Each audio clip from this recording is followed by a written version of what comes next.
Ever since the announcement of Metal Slug Tactics in 2021, I have been just eagerly awaiting its release. Now, after a long spell of silence and missed release dates, I'm thankful to say we now have a fall 2024 release window. What is even better, however, thanks to Steam and Next Fest, we also have a demo to get stuck into. So yesterday, this footage and the initial impressions, they will be based on that build of the game, but I can already see it should be perfect for handheld play, and the Switch will be my system of choice come release date. Now quickly, a huge thanks to .emu for giving me early access to this demo that is now available to all over on Steam, and if you do enjoy this video, subscribe, it really is appreciated. A quick heads up then, first of all, I usually don't include footage from other platforms, but the latest Steam Next Fest has some titles I'm really excited about for the Switch, so do expect a few more similar videos in the next 24 hours. Also, if you're into gameplay with commentary, check out SwitchCorner Plays, I'll link it below, but there's actually an hour-long Metal Slug Tactics video live right now. So Metal Slug Tactics, first of all, it's a strategy RPG set within a series known for its over-the-top action, a franchise I personally love. Now thankfully, immediately, I will say these characters within this setting, it just works perfectly. They have interesting movesets that are character specific, and seeing the opening of a story has me even more excited. You know, if anything, I hope the story becomes a larger focus with progression, because while we typically have some sort of goal in this world, I really see this as a potential opportunity to flesh out its worlds. Now whether they do that, only time will tell, but this demo definitely sets the stage. Basically, Morden has returned and we are called upon to take down this enemy once and for all. To achieve this is calling on friends, and we will be travelling through 4 regions to secure success. Now it's not given us a lot at this point, honestly, but what I do like is, as you launch into the only available sector of the map in this demo, HQ kind of chimes in with just a little bit more context. Now so far this has all been text based, and I do hope once we get to full release there are some fully animated sequences. Regarding gameplay then, this is small scale warfare that takes you to grid-based locations. You've seen it before. Basically you get X amount of movement points. It's going to be defined by a glowing sector on the map, and then you'll also get 1 attack per character. Now then, when you do rotate, it is turn-based, so it means it is very much stop and start. So first of all, you're going to be setting up a squad of 3 warriors, and initially in this demo we only have 3 characters, but a 4th is actually unlockable here. This occurs when you take down that first boss. I really like the fact that each has their own arsenal of weapons and different abilities, so think those with grenades, pistols, knives, and a whole slew of weapons. There are also different loadouts and a ton of upgrades that can be acquired either through battle with progressive XP or via a store at your hub location with cash. Now transparently, many of these options are currently locked away, so it's easy to see their potential, but I cannot comment on their implementation. Additionally then, there will be 9 playable characters come full release, so I'm really excited to check out the different members at your disposal. The gameplay though is good fun overall, but I must admit the tutorial does enough to get you going, but I wouldn't say it's all encompassing of everything you quite need to succeed. Now if you watch that full 1 hour of gameplay over on SwitchCorner Plays, you're going to see me getting destroyed on more than a few occasions and questioning the game's difficulty curve. I just needed to experiment a little bit more, and eventually I did get to grips with the selection of weapons, but it also took a little bit longer than I would have liked. All in all as well, honestly, it's nothing you haven't seen in the genre before, but it definitely goes out of its way to put its own stamp on proceedings, and that's for me where it succeeds the most. There's a nice variety of enemies. The maps, while all desert themed, are in keeping for the series, and of course that's just demo specific. And there's actually going to be then in the final release 110 different maps. That's a really impressive selection. There's also a few elements of strategy in this game that I feel reflect these characters perfectly.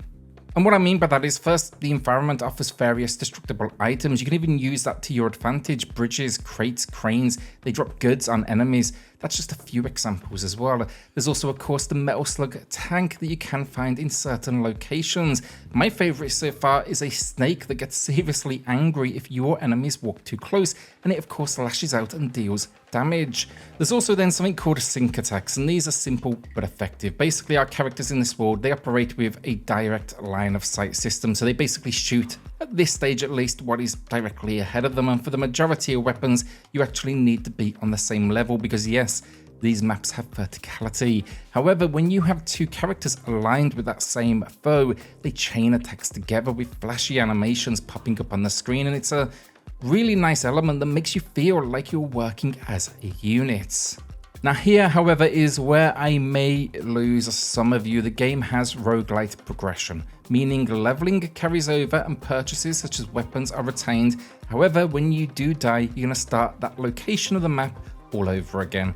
Now this system is of course great for replayability, but I know many are getting, burnt out on the formula, and I totally get it, but here it's honestly not so bad. It seems once you beat one of the 4 locations, that progress will be saved, and how it basically works is you need to survive a certain number of battles before a boss appears. When they appear, the first being a massive attack ship, taking it down becomes your mission. As you do progress as well, the game is going to help you. In fact, I'd say the first couple of missions, or first couple of runs are a little cheap. They're basically suicide missions because the game's then going to introduce the ability to call in HQ to revive your fallen team members. It's also worth noting as well, all of the upgrades, the XP for example, you're going to be using that, and it's all going to be occurring at a hub location that basically introduces itself between runs. Right now here, I haven't seen too much, but it features a store and an advisor that will take you through strategies. The store, I'm really excited to see more actually, as right now it's pretty much locked off, but the full game promises to feature 36 weapons and 176 weapon mods. It's also worth noting as you do progress through the map, you're going to inherit temporary abilities as well. So with the positive out of the way, what don't I like so far with Metal Slug Tactics? And I want to be clear here, look, it's a demo with known bugs and a way to go in development, but I'm hoping come full release, they give us a little bit more freedom in where we place our starting units. So far, there's been little in the way of strategy, and sometimes it just feels dumb. You'll start basically surrounded at points. I also like the addition of the ability to undo a movement or rewind an entire turn, but that is currently a little buggy. Basically, an example, if you save a prisoner that's tied up on the map, if you actually rewind your movement, that soldier is safe still, so you can exploit it. I also personally think the game needs a further difficulty. There's only 2 in this build, normal and hard, and it might prove a little frustrating for those new to the genre. On that note as well, the tutorial could do with a little work. I'd also love to see some voice acting. It is text only currently, and the story moments, they can feel, I guess, a little lifeless. Finally, you can't rotate the camera around the battlefield, meaning let's say you want to take cover behind a crate. Sometimes, no matter what I tried, I couldn't select that particular square, and this is going to be important with progression because if you are connected to cover, you take near to no damage no matter the enemy placement. These, however, though, I do think are minor issues, and in fact, I'd say they're expected at this stage of development. So yeah, if you do play this demo, take advantage of the option to provide feedback because that's really what they are looking for. So yeah, I think overall this could be something special, and not only for the series but for the genre. It appears to have a huge amount of options which will lead to creativity. The setup and the roguelike nature of the game lead to a huge amount of potential for strategy. Visually, it's packing stunning pixel art, and then the music, the sound design, as high energy as you would expect from anything with the Metal Slug name attached. Although I will point out here, it appears a few of the sound effects are missing. But yeah, I personally think this is a great idea for the series, and hopefully they can get this now working smoothly with controllers because its potential for handheld, as I opened with, is just honestly perfect, from the smaller scale of the battlefields to those chunky sprites. I also say this because the demo in its current build is keyboard and mouse only. Alright, so if you enjoyed this sneak peek into Metal Slug Tactics, then subscribe, the easiest way to support the channel by far.